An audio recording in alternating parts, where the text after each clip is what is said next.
alguma outra cidade ficou mais pobre, teve um menor índice de recursos, de dinheiro, e chegou nesse lugar, né, no primeiro ranking, que não é nada agradável, né?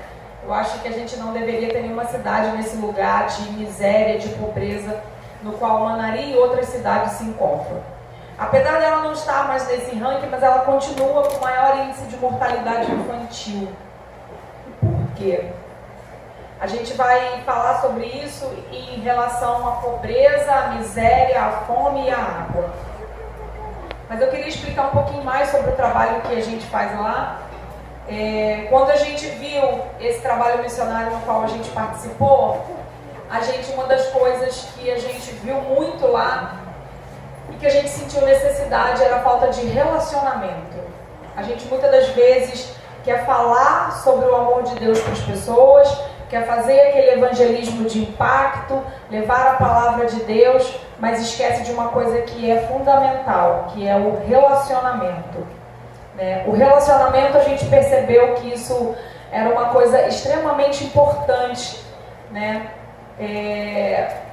Eu vou dar um exemplo simples, mas é muito mais fácil a gente ouvir um amigo, alguém no qual a gente confia e conhece, do que a gente ouvir qualquer coisa de uma pessoa estranha, né? Se a gente estiver numa rua perdido e a gente perguntar: por onde que eu vou? Para a direita ou para a esquerda? Para um estranho. E se a gente perguntar para um amigo e for diferente, a gente normalmente vai por onde o amigo mandou, né? Então, eu queria que vocês começassem a pensar sobre isso, porque levar o evangelho não é simplesmente só levar a palavra de Deus, mas é também a gente aprender a se relacionar e a se importar com a dor do outro, né?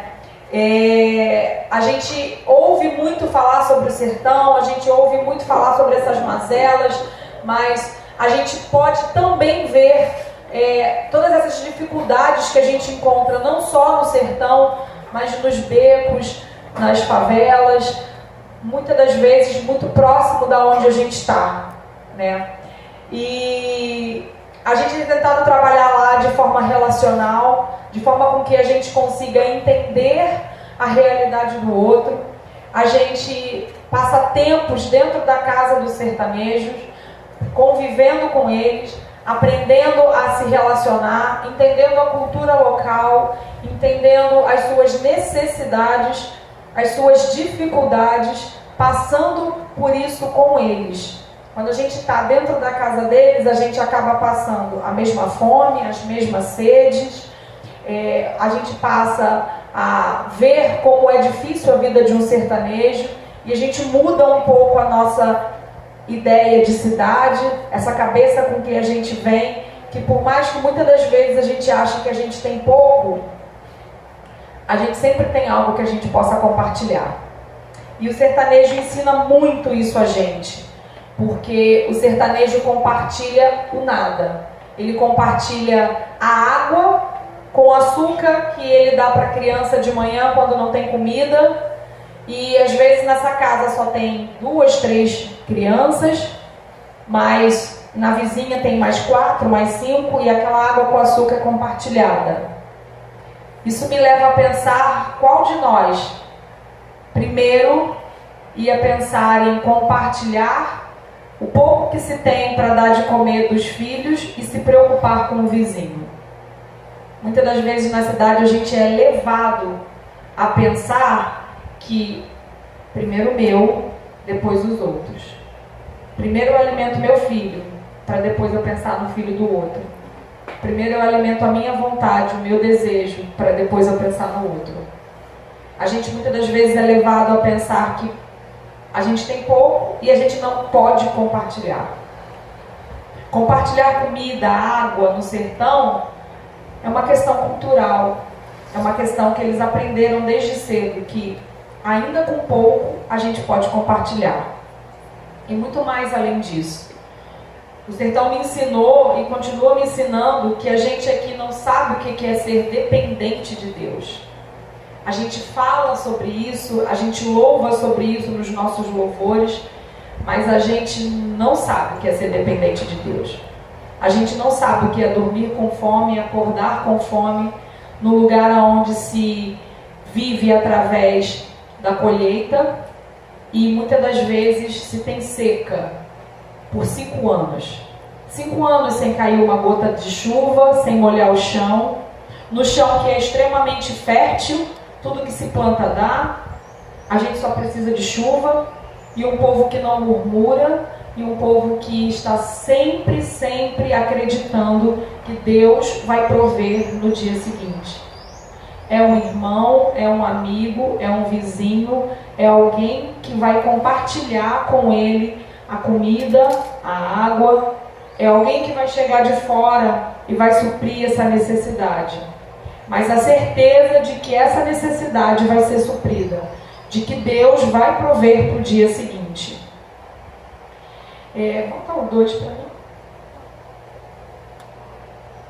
Esse é o nosso projeto, é o Vivência Sertão. Para quem quiser conhecer um pouquinho mais da nossa página, a nossa página é vivenciasertão.com. Lá você já vai achar o nosso Facebook, o nosso Instagram, onde a gente sempre publica. Hoje, nós somos um grande grupo de pessoas que acreditamos que o ser humano é autor da própria mudança e um multiplicador de coisas boas ao próximo. O Vivência Sertão tem o amor e a força do trabalho voluntário como alicerce de um projeto com a finalidade de contribuir para a construção de um mundo melhor. Através de nós, através do nosso trabalho voluntário, através do nosso amor, com toda certeza a gente consegue contribuir para um mundo melhor. Eu quero passar o vídeo. É o primeiro vídeo que eu quero mostrar para vocês poderem entender um pouquinho do nosso trabalho lá no local e saber como que funciona. É o vídeo do Vivência.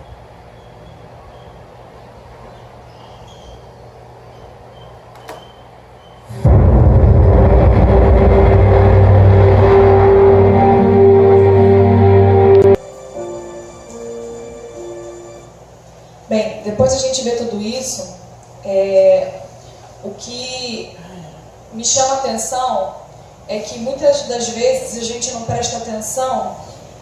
Quando a gente se diz cristão, a gente muitas das vezes não entende que o chamado de Deus não é para mim, não é para o outro. Quando a gente fala sobre missões, a gente não está só falando sobre missões transculturais, onde a gente precisa ir para o sertão, onde a gente precisa ir para a África, onde a gente precisa ir para lugares distantes e culturas diferentes. A gente está falando que o chamado de Deus para a gente, a missão que Ele tem para a gente é essa. É cuidar de pessoas aonde quer que nós estejamos. É ser relevante aonde quer que nós estejamos. A gente precisa aprender que esse chamado de Deus é muito mais inerente, é muito mais importante, porque foi para isso que Ele veio e foi dessa forma com que Ele fez. Foi dessa forma que Ele esteve aqui nos ensinando como fazer, independente de onde nós estejamos. A igreja precisa ser muito mais relevante no lugar onde ela está. A igreja que somos nós, não é essa casa, não é esse lugar onde nós nos reunimos. A igreja somos nós. O que nós estamos sendo para essas pessoas que nos veem? O que nós fazemos que mostra aquele amor que Deus nos ensinou e que veio nos mostrar? Será que nós temos sido um pouco desse Jesus que se fez homem e veio habitar entre nós e nos ensinar a se relacionar, a se preocupar com o outro? Pode ser que você não seja o irmão que vá para a rua, pode ser que você não seja o irmão que vá para o campo missionário, mas pode ser que você seja o irmão que ajude na administração, que ajude no levantamento de recursos, que ajude na cozinha, que ajude doando, que ajude levantando. A gente precisa se entender como corpo. E como corpo, cada um tem um lugar. Nem todo mundo é braço, nem todo mundo é boca, nem todo mundo é perna. Cada um tem a sua função dentro da igreja. E não adianta um querer seu corpo inteiro. Não adianta um querer fazer tudo. Porque é por isso, e é para isso que fomos chamados. E é para isso que somos cristãos. O que importa para a gente, enquanto a gente se reúne como igreja nesse templo, se enquanto tem vidas e pessoas sendo perdidas lá fora. E que muitas das vezes não precisa só do nosso dinheiro. Precisa de um abraço, de um ouvido, de um carinho, de atenção. Quantas vezes a gente deixa de ser relevante quando a gente sai da nossa igreja e encontra alguém precisando da nossa ajuda lá fora e a gente diz que não tem tempo? Quantas vezes a gente encontra alguém precisando de um prato de comida e a gente diz que não tem dinheiro? Às vezes é muito além de um prato de comida.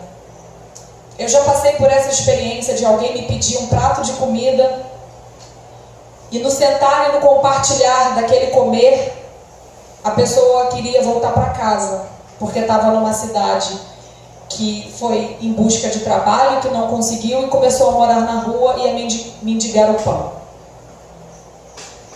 E o que ela precisava era voltar para casa, porque ela tinha família, ela tinha estrutura familiar e ela não conseguia voltar para casa, porque a sua família não conseguia mandar a passagem dela. E a passagem dela simplesmente custou R$100. Pode ser que para muitos seja muito, mas pode ser que para alguns não seja nada. E com toda certeza, eu sei que houve transformação de vida. E o que é o Evangelho a não ser a transformação de vida? Bota o 4 para mim, por favor. Quem tiver com a Bíblia, eu gostaria que abrisse em Lucas. Lucas 16.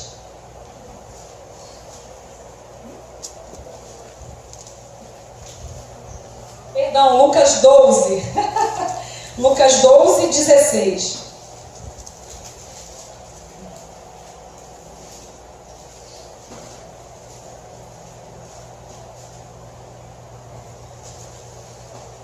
Todo mundo conseguiu? E propôs-lhe uma parábola dizendo: a herdade de um homem rico tinha produzido em abundância. E ele arrazoava consigo mesmo, dizendo: que farei? Não tenho onde recolher os meus frutos. E disse: farei isso. Derrubei os meus celeiros e edificarei outros maiores. E ali recolherei todas as minhas novidades e os meus bens. E direi à minha alma: alma, tens em depósitos muitos bens para muitos anos. Descansa, come, beba e folga. Meu Deus disse: louco, esta noite te pedirão a tua alma. E o que tens preparado? Para que será? Para quem será? Assim, aquele que para si ajunta tesouros e não é rico para com Deus.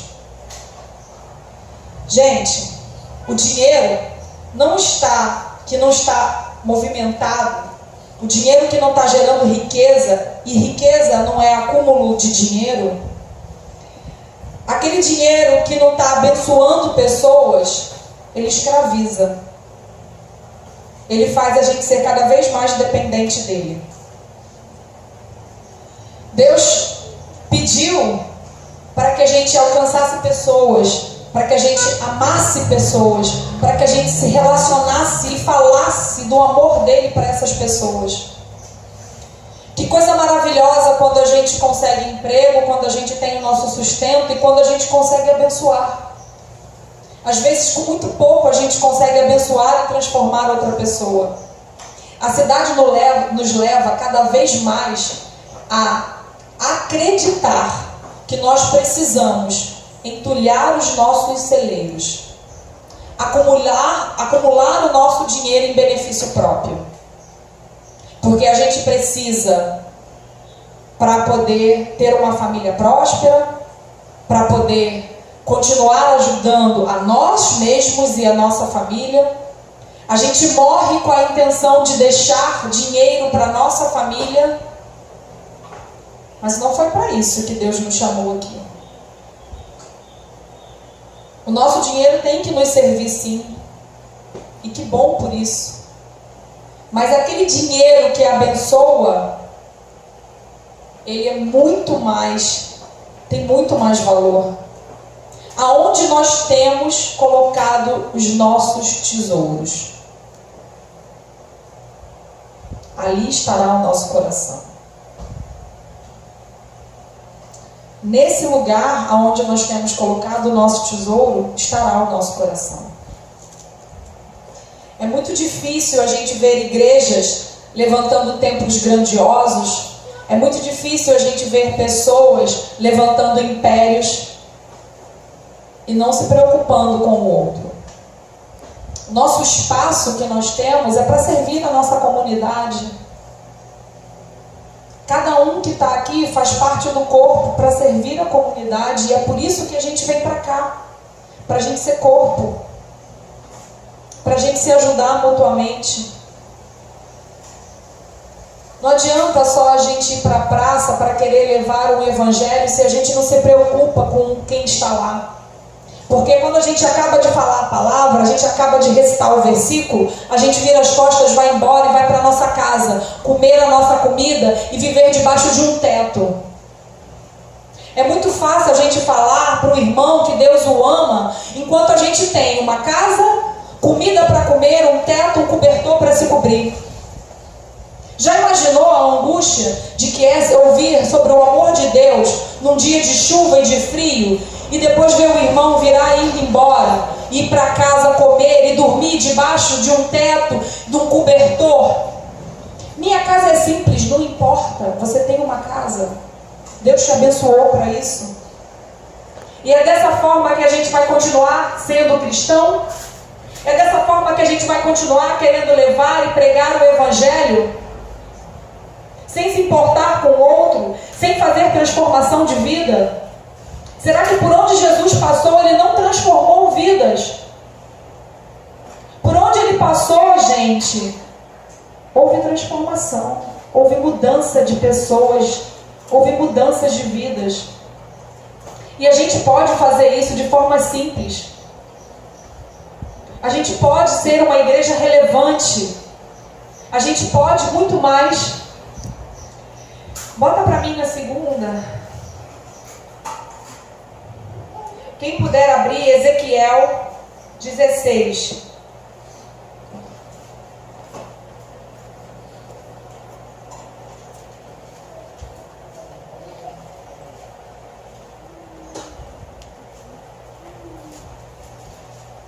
Lá no verso 49.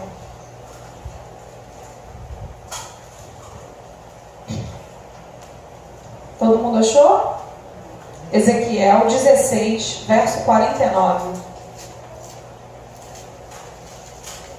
Muitas das vezes, quando a gente fala de Sodoma, a gente pensa que o problema de Sodoma era sexual. Quantas das vezes a gente já não ouviu, ou muitas das vezes a gente sempre achou isso, que o problema de Sodoma era sexual, que por isso houve a iniquidade de Sodoma. Mas aí, em Ezequiel, ele vai dizer: eis que esta foi a iniquidade de Sodoma, tua irmã, soberba de fartura de pão e abundância de ociosidade. Teve ela e suas filhas, mas nunca fortaleceu a mão do pobre e do necessitado.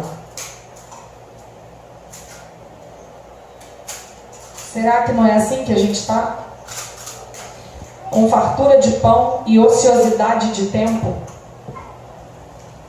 Quantas das vezes a gente fortaleceu a mão do pobre e do necessitado?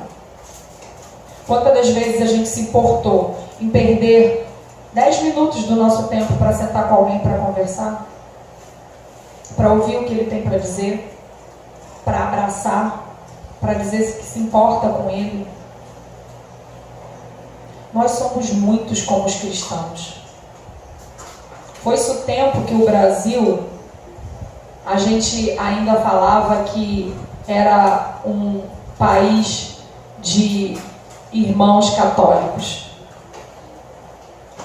Quantos nós temos se levantado? E quanto desse povo que a gente pode chamar nosso de cristão tem se levantado em prol disso? Eu fui para o sertão, mas você pode fazer aqui. Você pode ir para o sertão comigo. Você pode buscar outro sertão. Você pode buscar outro lugar que esteja desfavorecido. Você pode começar pela sua casa, pela sua família.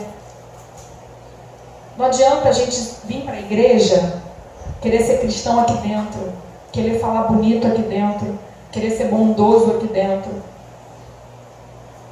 É lá fora que a gente é relevante. É lá fora que a igreja se faz presente, que somos nós. Quantos escândalos temos vistos? Quantas vezes o nosso nome, e muitas das vezes o nome de Jesus, tem sido manchado em vão. Porque quantas pessoas se afastam da igreja por causa do homem, mas muitas das vezes ele se afasta de Deus. Porque acredita que esse evangelho que a gente tem pregado lá fora não é relevante. Esse evangelho que a gente tem levado e que a gente tem demonstrado através das nossas atitudes não é o evangelho que Cristo veio nos ensinar. Não é o evangelho que Cristo nos mostrou como ser. Não é isso que Ele queria que nós fizéssemos. Quantas das vezes a gente vê templos grandiosos e que ainda assim não são relevantes.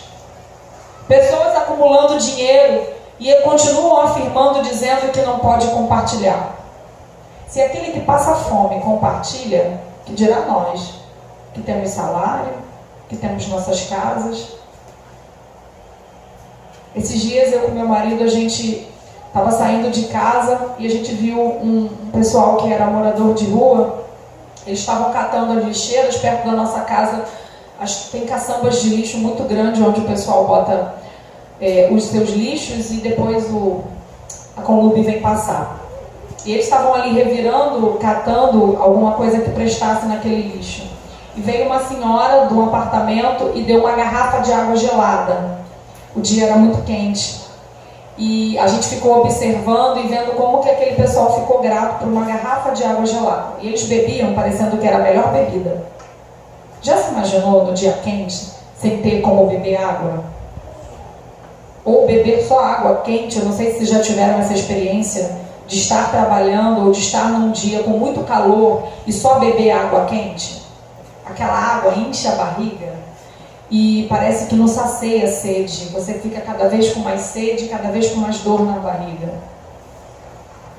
Às vezes são gestos simples, como dar uma água gelada, parar 5 minutos para conversar. Às vezes oferecer um biscoito, uma banana, ou qualquer coisa que se tem em casa, sentar para compartilhar e daí sim falar do amor de Deus. Se preocupar com Ele, onde Ele está, onde Ele vive. Isso faz muito mais relevância para a gente. O que nós estamos fazendo?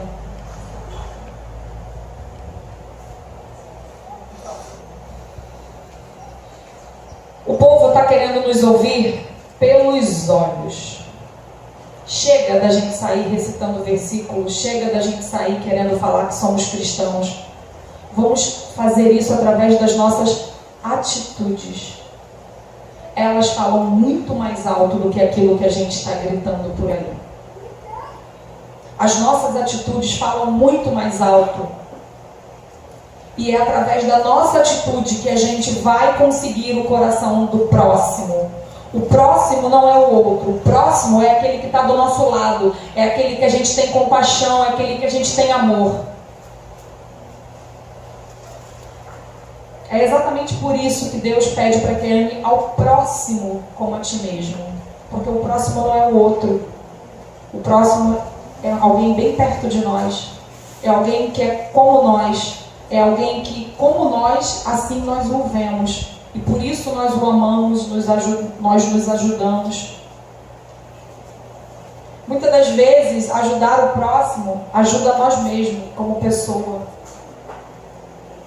E a gente precisa levar esse evangelho relevante, assim como Deus nos ensinou, a todos os lugares, aos confins. Mas isso começa por aqui, por vocês como igreja, como cada um. Não é ficar esperando o grupo da igreja se reunir. Não, você é igreja. Você pode começar por onde você está, na sua casa, no seu trabalho, na sua escola, nos seus relacionamentos. Vamos começar a falar sobre esse amor, sobre esse evangelho através das nossas atitudes, através dos nossos comportamentos. Nós precisamos atender o chamado de Deus. A missão que Ele tem é essa pra gente. Não sou eu que sou missionária. Nós somos missionários de Deus. Nós estamos aqui para cumprir o chamado que Ele nos colocou. E isso é muito importante nos dias de hoje. Nós vivemos um dia muito triste. Nós vivemos dias maus.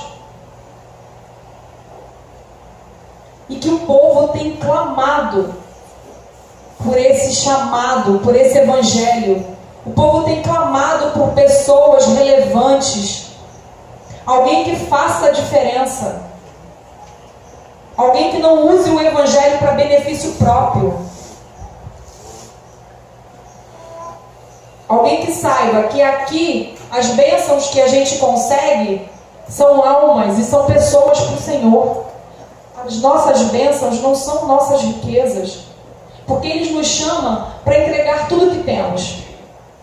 Se Ele nos chama para entregar tudo que temos, por que acumulamos? Por que nos importamos? Por que primeiro eu e depois o outro? A comunhão, quando a gente reparte o pão, quando Jesus o fez, só faz sentido porque Ele repartiu, depois comeu. Alguém já pensou que não é a gente comer para depois repartir? Alguém já prestou atenção que primeiro Ele repartiu para depois ceiar com os outros? E é exatamente ao contrário que a gente faz. Primeiro a gente come, depois a gente divide. A comunhão é muito mais além do que só dividir a comida que se tem. É repartir o que se tem. É demonstrar Deus através das nossas atitudes cada dia, a cada momento. É mudar a nossa mente, é mudar a nossa vida. Não é fácil seguir Jesus. Não é fácil se levantar como o Evangelho. Não é fácil andar por aí com a Bíblia debaixo do braço. Pense bem. Se é esse Evangelho que você vai querer continuar levando. Se é esse Evangelho que a gente vai continuar querendo pregar. Se é esse Jesus que a gente vai levar para as pessoas. Porque esse Jesus que a gente tem levado de porta em porta, de lugar em lugar, não é o Jesus que morreu na cruz por nós. Não é aquele que pagou os nossos pecados. Não é aquele que foi sacrificialmente morto de cruz, para que a gente estivesse vivo hoje, para que a gente pudesse se levantar na sua missão e concluir a sua obra. Ele podia fazer tudo isso sozinho, mas Ele queria muito mais, porque Ele queria que a gente aprendesse a se humanizar. Ele queria que a gente, como povo, apesar dele ter morrido por nós, que a gente aprendesse a se relacionar, a se preocupar com o outro. É isso que a gente precisa entender no chamado de Deus. Eu queria continuar mostrando o nosso outro vídeo, que é o vídeo do voluntários. Através do nosso trabalho no sertão, a gente tem conseguido alcançar vidas, através do relacionamento. Isso faz muito sentido para o povo sertanejo, porque apesar de ser um povo extremamente amoroso, é um povo que também tem as suas dificuldades, porque é um povo receoso. Quem é você? Não te conheço. E depois que a gente se relaciona, depois que a gente vive dentro da casa deles, depois que a gente passa tempo com eles, eles se perguntam: o que esse povo de tão longe, de uma cidade, veio fazer aqui dentro? O que ele veio fazer dentro da minha casa? Por que ele veio passar fome comigo? Por que ele veio dormir no lugar que eu durmo? Por que ele veio me ajudar? E através disso o Evangelho tem se feito relevante e a gente tem conseguido realmente modificar vidas e transformar pessoas. Em agosto desse ano, Deus colocou também no meu coração, e não só levar missionários para esse campo, mas também pessoas que pudessem ajudar com o seu trabalho. Mandarim é um lugar onde a gente tem posto de saúde que não funciona, onde não se tem médicos e onde a gente não tem remédios. O hospital também não tem remédio. A gente passou por experiências de ver pessoas sendo operadas e logo após a cirurgia sentirem dor e depender da compaixão, muitas das vezes, de enfermeiros de ir na farmácia local comprar remédio para suas dores. Então Deus colocou no meu coração de levantar pessoas da área da saúde para ajudar esse povo. E eu achei que eu não ia conseguir ninguém, porque eu não sou da área da saúde. Mas graças a Deus, quando Deus está no negócio, Ele move pessoas. E a gente conseguiu levar 12 pessoas da área da saúde para fazer um trabalho maravilhoso no sertão. Nós atendemos 300 pessoas. E que importância fez o nosso trabalho anterior. Algumas das vezes, vocês conhecem a Débora, que já esteve aqui, né?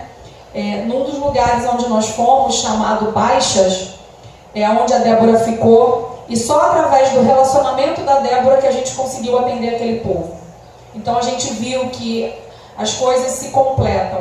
Se a gente não tivesse alguém que tivesse estado naquele lugar, se relacionado com esse povo nem para ser atendido, nem para atender as suas dificuldades, talvez tivesse se aberto.